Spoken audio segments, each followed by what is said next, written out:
selamat sabat. Shalom, selamat sabat.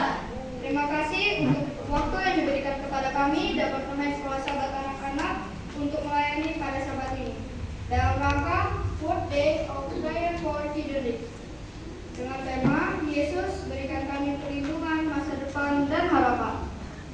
Terima kasih untuk para guru dan orang tua, dan terima kasih kepada seluruh teman-teman yang melayani pada sabat ini. Sebelum kita mendengarkan firman Tuhan, mari sama-sama kita berdoa. Tuhan Allah Bapa kami dalam tata kerajaan surga, dikuduskan namamu. Ya Bapa, berkatilah kami yang akan mendengarkan sedikit firman-Mu, terutama pada hamba-Mu yang akan menyampaikan firman-Mu. Dalam nama Tuhan Yesus kami berdoa. Amin. Bapak, Ibu, dan teman-teman, ada yang tahu cerita tentang Daniel dan teman-temannya? Mereka adalah anak-anak muda yang ditawan ke Babel selama bertahun-tahun. Bangsa Israel tidak menaati Tuhan.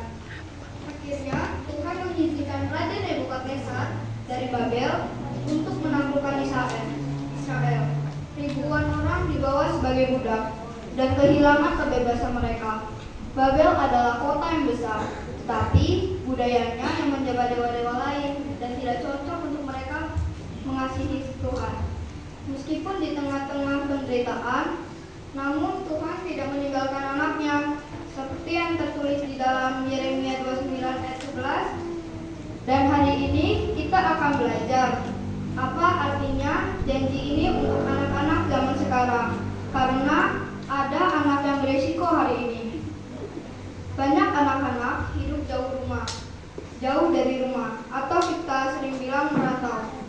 Mereka mengalami kesedihan karena banyak masalah.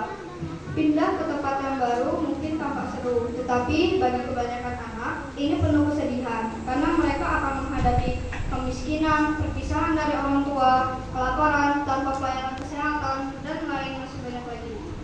Namun di sini kita harus tahu seperti yang dikatakan dalam Yeremia 29 ayat 11 tadi, jika Tuhan memiliki rencana untuk kebaikan kita dan bukan malapetaka. Di sini ada pertanyaan, apakah Tuhan telah melakukan mukjizat dalam hidupmu?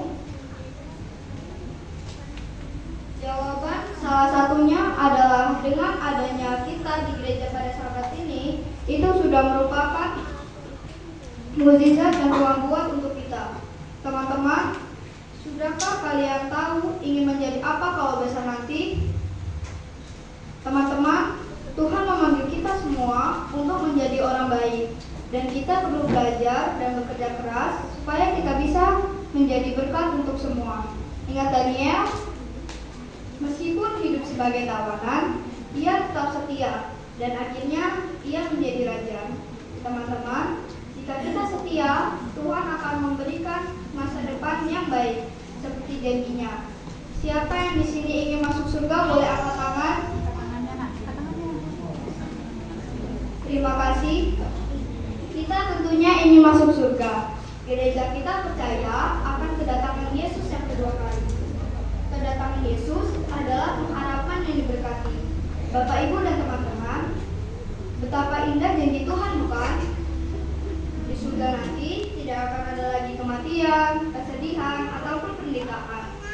Untuk masuk surga, kita harus menerima Yesus sebagai juru selamat kita dan menyerahkan hidup kita kepadanya.